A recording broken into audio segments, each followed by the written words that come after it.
Guilt tip screens. You buy a $4 muffin. The screen turns 15, 20, 25%, and no tips is nowhere in sight. So now you're tipping for someone to hand you a pastry. You don't even blame them, you blame that awkward little iPad spin and the 3 people behind you watching your every move. You're not tipping out of generosity, you're tipping to escape the moment. Politeness pressure. You're at a friend's cousin's art show. You don't want the painting, you don't even like the painting, but she looks at you, smiles, and says, "No pressure." And now you're walking home $200 poorer with a canvas of a melting duck. You didn't buy it out of interest. You bought it out of politeness. Manipulation doesn't always scream. It smiles sweetly and hands you a receipt. The deal trap. You didn't want it. You didn't need it. But it was 30% off. Suddenly, it's in your cart and you're patting yourself on the back like you just caught the deal of the century. That's the trap. It's not about saving money. It's about spending money you hadn't planned to spend. Stores aren't losing 30%. They're gaining 70% from you. You didn't win a deal. You lost a decision. Free shipping thresholds. You're at $46. Shipping is $6. No way, I am never paying that. And then you see it. You can spend just a bit more and get free shipping. So you add something random. Socks, lip balm, a stress ball you'll never touch. And now you've spent $35 to save $6. You just paid extra to avoid a fee, and it worked. Not because it made sense, but because it felt like winning. Welcome to checkout psychology. You may also like, you were just here for socks, but now you're scrolling through you may also like sections and suddenly your cart has candles, a phone grip, and a mug that says, Dog Dad.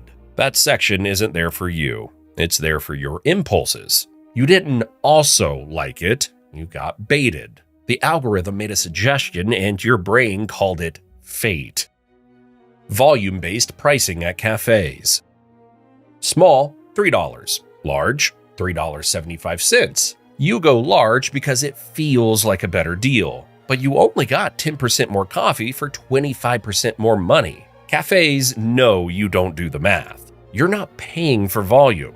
You're paying for the illusion of value in a slightly taller cup. Loyalty cards. Buy 10, get 1 free. No, wait, free? What a day. Yeah, once we see the word free, we basically stop thinking altogether. So now you're counting. You're halfway there, so you might as well keep going.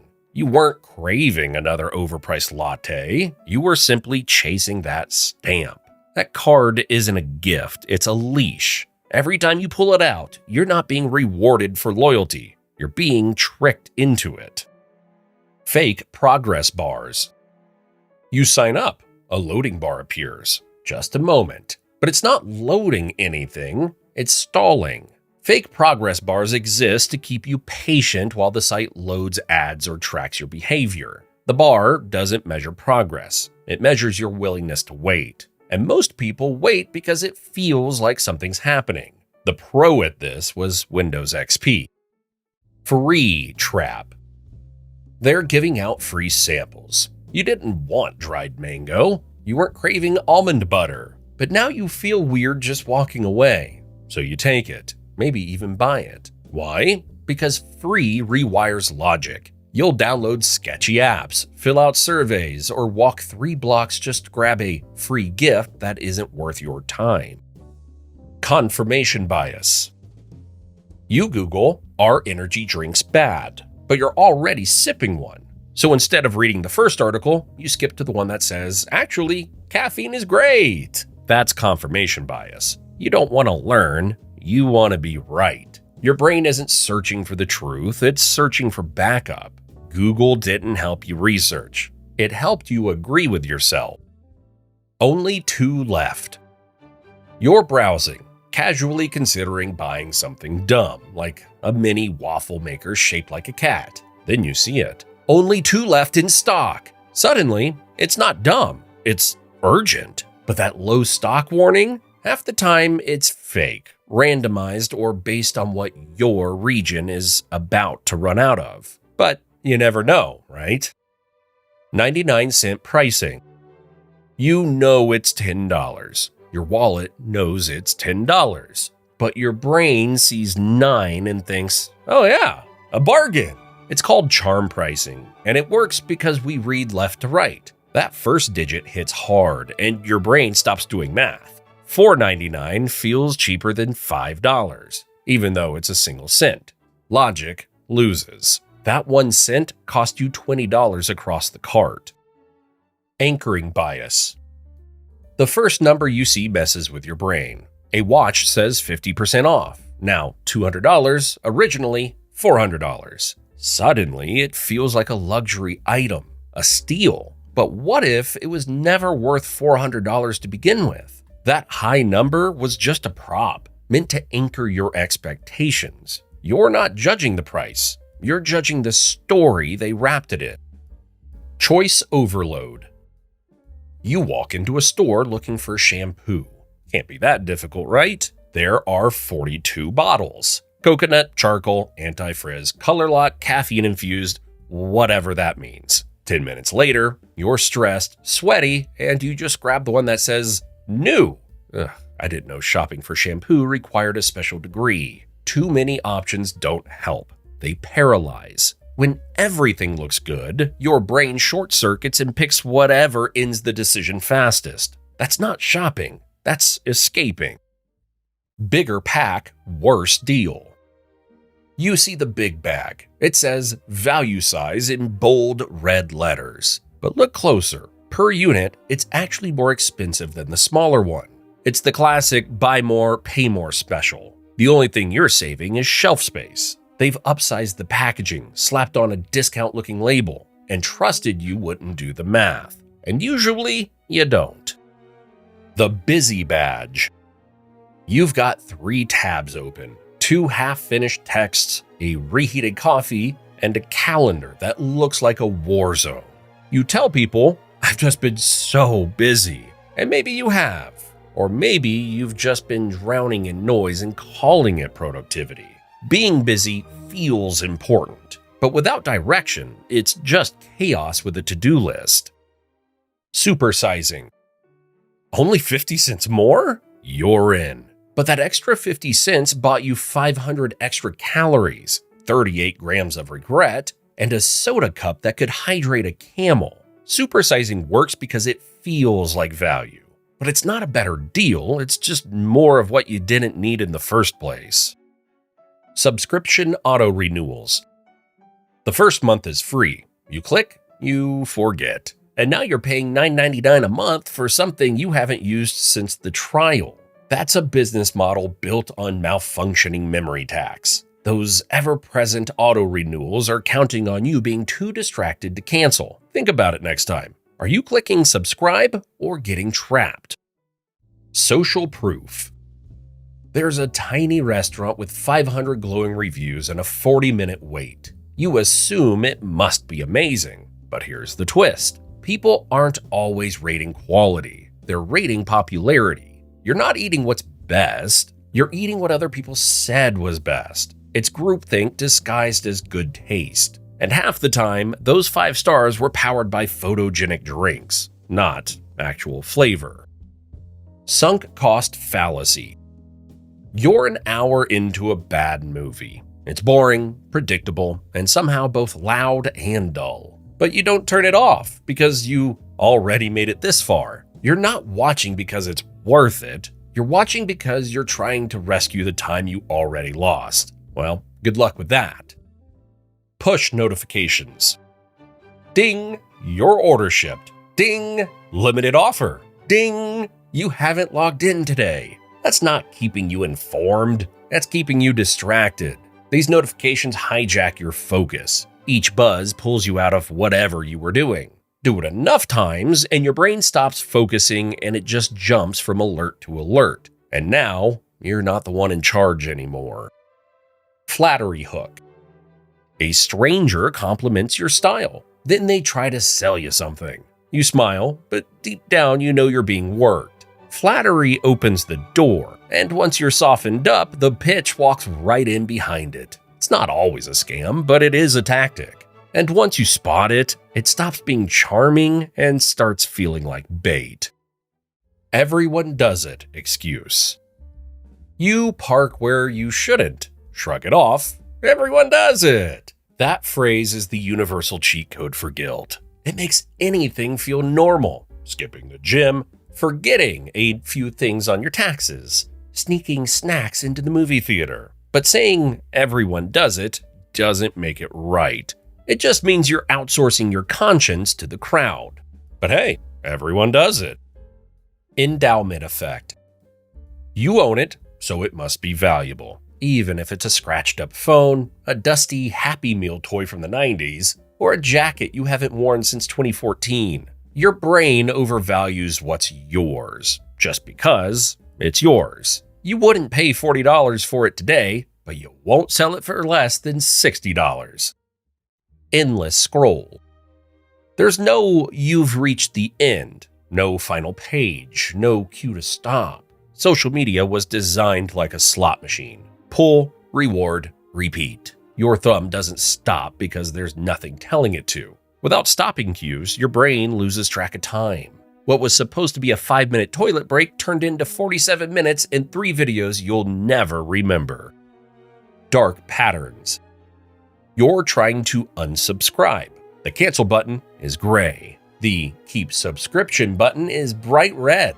You click no, but the site asks, "Are you sure? You'll miss out." These are dark patterns, design tricks meant to guide your clicks the wrong way. That's not bad design. It's designed to be bad for you, and it works way better than you think. Limited time only. The countdown timer's blinking. Only 5 minutes left. You panic click. Congrats, you've just been manipulated into buying. The fake urgency trick works because your brain thinks slow equals danger. So it short circuits into buy now, think never. What they don't tell you is that the limited time resets every time you refresh. The only thing running out was your patience, not the deal. Personalized ads. You think about hiking boots, and suddenly Instagram, Google, and even your email start showing you ads. You swear it's mind reading. But that magic is just a billion-dollar business. You visited one product page, hovered over one image, paused for half a second, and boom, the algorithm knew you blinked in retail. These ads aren't personal, they're predictive. You didn't ask for it, your behavior did. Menu tricks. A restaurant menu isn't designed for you to pick what you want. It's designed to push what they want you to buy. That overpriced steak at the top, it's not there to sell. It's there to make the $28 burger feel reasonable. High-priced items are bait. You weren't picking a meal. You are being guided to the second most expensive thing with confidence. Healthy buzzwords. Low fat, all natural, organic. Sounds like a salad in a sentence, but half the time, it's just sugar dressed in yoga pants. Marketers know these words flip switches in your brain. You see natural and assume good. You see light and think fitness. But those labels aren't health facts. They're often just legal ways to make junk food feel innocent. Small plate, more food. You hit the buffet. Big appetite, small plate. Why? Because when plates look full, your brain thinks you've got enough. Smaller plates equals bigger portions, at least in your mind. It's a visual trick that makes you feel satisfied faster and waste less, so you don't end up eating more than you paid. Background music in stores. That slow, relaxing music in the store, it's there to set up a romantic atmosphere with your wallet. Studies show that mellow music makes people shop longer and, of course, spend more. IKEA took it further. They fill their air with vanilla, so you feel oddly comfortable staying longer. It doesn't push you, it slows you down just enough to keep you inside. You think you're casually browsing, but you're being gently hypnotized by a saxophone in vanilla. Liking equals agreeing trap. You hit like on a post. Maybe it was a meme, maybe it was just funny. But now you're getting more of the same. More extreme, more emotional, more divisive. Social platforms don't ask why you liked it. They just assume you want more. You weren't voting, you were feeding the machine. Time-wasting updates.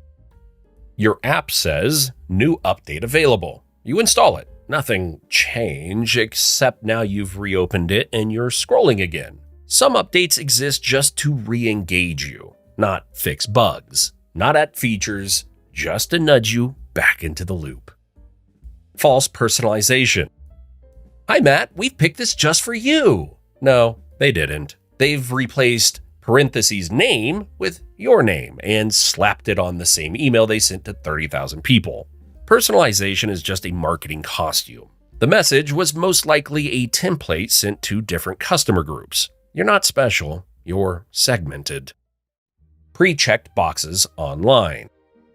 You're signing up for something, and hidden at the bottom is a tiny pre-checked box. Yes, I'd love weekly emails. Unless you notice and uncheck it, you just subscribe to a bunch of spam. This isn't user-friendly, it's user trickery. You didn't say yes, you probably just didn't see no. Decoy pricing. And another cafe example. There's a $9 coffee, a $5 coffee, and right in the middle, a $6.50 one. Suddenly, that middle one looks reasonable, but it was never supposed to be reasonable. It was supposed to be chosen. The overpriced outlier? It's bait. Not for buying, just to make the second option look like the smart choice. But hey, it's still just a coffee. Fake reviews inflation. 5 stars, flawless feedback, sounds amazing. Until you find out half the reviews are fake, paid for, or written by bots. Some companies even trade reviews like currency. If you write as a review, you'll get 10% off. The product or service didn't have to earn those stars, it just bought them. And you believed it because numbers still feel honest, even when they're lying. To master people, watch the video to the left. To learn about moments when life feels like a simulation, watch the video on the right. Thanks for watching.